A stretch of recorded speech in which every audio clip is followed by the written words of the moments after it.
இன்றைக்கி நம்ம பார்க்க போகிறது காடைக்கோழி ஃப்ரை பண்ணுறதும் grill பண்ணுறதும். இது வந்து quail hen. இதில் வந்து நம்ம ஃப்ரையும் பண்ணலாம் கிரில்லும் பண்ணலாம். ஸோ அது ஈஸியாக எப்படி நம்ம டேஸ்டியாக பண்ணுறதுங்கிறத தான் இன்றைக்கி நம்ம பார்க்க போகிறோம். ஃபஸ்ட்டு மேரினேஷனுக்கு தேவையான இஞ்சி பூண்டு பேஸ்ட் ரெடி பண்ண போகிறோம். அதில் வந்து 200 கிராம் இஞ்சி, 175 கிராம் பூண்டு, 15 பச்சை மிளகு, கருவேப்பட்டை, கிராம்பு, ஏலக்காய் இதெல்லாம் போட்டுடலாம். அப்புறம் வந்து 1 டீஸ்பூன் நல்ல மிளகு இதெல்லாம் சேர்த்து மிக்சியில் வந்து அரைச்சி எடுத்துடலாம். இந்த அரைச்ச விழுதுலேருந்து ஒரு பாதி அளவுக்கு ஒரு பவுலில் எடுத்துடலாம். ரிமைனிங்கை வந்து ஒரு பாக்ஸில் வச்சு க்ளோஸ் பண்ணி ஃப்ரிட்ஜில் நமக்கு ப்ரிசர்வ் பண்ண முடியும். இது நம்ம கிரேவி அந்த மாதிரி ஏதாவது ப்ரிப்பேர் பண்ணும்போது யூஸ் ஆகும். அல்லது பாதி போதுன்னா பாதி மட்டுமே ப்ரிப்பேர் பண்ணலாம். இப்போ இதில் மசாலா பொடிகள் சேர்த்து கொடுக்கலாம். 1 டேபிள் ஸ்பூன் மஞ்சள் பொடி, 1/4 கப்பு மிளகு பொடி, 1/4 கப்பு பெருஞ்சீரக பொடி, 2 டேபிள் ஸ்பூன் உப்பு, 1/4 கப்பு தயிர், 2 டேபிள் ஸ்பூன் லெமன் ஜூஸ் இதெல்லாம் சேர்த்து ஒரு ஸ்பேட்டில் வச்சு நல்லா மிக்ஸ் பண்ணி கொடுக்கலாம். மசாலா பொடிகளெல்லாம் நல்லா கம்பைன் ஆகட்டும். ஓரளவு நல்லா மிக்ஸ் ஆனதும் இதில் வந்து ஒரு 1.5 டேபிள் ஸ்பூன் ஆயில் ஆட் பண்ணி கொடுக்கணும். நம்ம என்ன ஆயில் வேணாலும் ஆட் பண்ணலாம். சன்ஃப்ளவர் ஆயில் தான் நான் ஆட் பண்ணியிருக்கேன். ஆயில் ஆட் பண்ணதுக்கப்புறம் இதை நல்லா ஒரு வாட்டி கூட நல்லா மிக்ஸ் பண்ணி ரெடி பண்ணிடலாம். இப்போ நம்ம மசாலா ரெடி ஆகிடுச்சு. நம்ம வந்து ஃப்ரை பண்ணுறதா இருந்துன்னா இதில் வந்து ஒரு 2 டேபிள் ஸ்பூன் கார்ன்ஃப்ளவர் கூட ஆட் பண்ணி நம்ம மிக்ஸ் பண்ணணும். நான் இப்போ கிரில்லுக்கு தான் இந்த மசாலா ரெடி பண்ணியிருக்கேன். இப்போ இந்த காடைக்கோழி வந்து நல்லா நீட்டாக க்ளீன் பண்ணி ஸ்லிட் மார்க்ஸ் எல்லாம் நல்லா டீப்பாக வரைஞ்சி கொடுத்துருக்கோம். ஸோ இதில் 1 by 1 எடுத்து நல்லா மசாலா கோட்டிங் கொடுக்கணும். தேவையான அளவு மசாலா நம்ம யூஸ் பண்ணால் போதும். 2 கையில் எடுத்து நல்லா டீப்பாக எல்லா இடம் பட்டுறது மாதிரி இந்த மசாலா கோட்டிங் கொடுக்கணும். அப்போ அந்த மசாலாலாம் நல்லா பிடிக்கும் அதில். அப்போ தான் அந்த டேஸ்ட் வந்து நல்லா சூப்பராக வரும். இப்போ மேரினேஷன் வந்து நல்லா ஸ்ட்ராங்காக பண்ணணும். இப்போ எல்லா கடையுமே இந்த மாதிரி நம்ம மசாலா கோட்டிங் பண்ணி எடுத்து வச்சிடலாம்.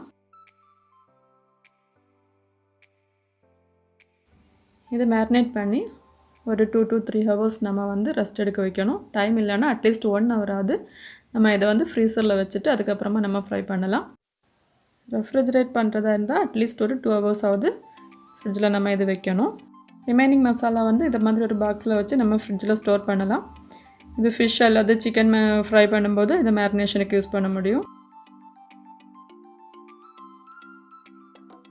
இப்போ நம்ம ஓவன் கிரில் பண்ண போகிறோம். அதில் வந்து கிரில்லுக்காக இந்த மாதிரி ஒரு ஸ்டிக்கும் கிளிப்பும் கொடுத்துருப்பாங்க. அதில் வந்து ஒரு 3 or 4 எவ்வளோ நமக்கு வைக்க முடியுமோ அந்த மாதிரி இதை டைட்டாக அரேஞ்ச் பண்ணிவிட்டு 2 கிளிப்பையும் 2 சைட்லையும் வச்சு டைட் பண்ணிட்டா போதும். இந்த மாதிரி இந்த கிளிப்பை வச்சு 2 சைட்லையும் நம்ம டைட் பண்ணி கொடுத்தாச்சு.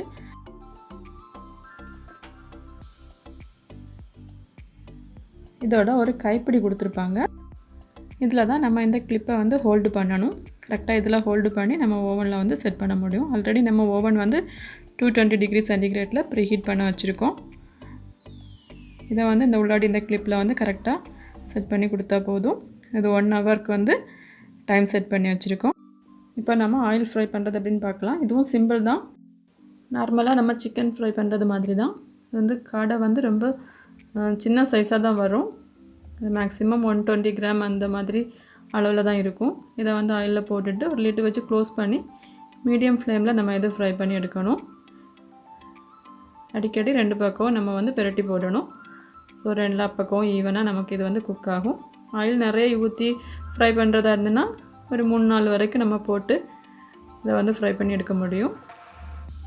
இது ரொம்ப டேஸ்டியாக இருக்கும். இதோட போன்ஸ் வரைக்கும் நல்லா டெண்டராக இருக்கும். இது ஹெல்த்தியும் கூட. ஸோ இந்த மாதிரி காடை வாங்கி நீங்கள் ஃப்ரை பண்ணிவிட்டு எப்படி இருக்குன்னு சொல்லி சொல்லுங்கள். நம்ம இதை வந்து ஆயிலேருந்து எடுக்கிறதுக்கு முன்னாடி கொஞ்சமாக கறி லீவ்ஸ் கூட ஆட் பண்ணிவிட்டு இந்த மாதிரி எடுத்து நம்ம சர்வ் பண்ணலாம். இப்போ நம்ம கிரில் பண்ண வச்சுருந்ததும் இப்போ ரெடி ஆகிடுச்சு. இதை வந்து ஹேண்டில் யூஸ் பண்ணி ரொம்ப கேர்ஃபுல்லாக நம்ம இதை வந்து ரிமூவ் பண்ணி எடுக்கணும். இது ரொம்ப ஹாட்டாக இருக்கும். ஸோ ரொம்ப கேர்ஃபுல்லாக தான் இதை எடுக்கணும்.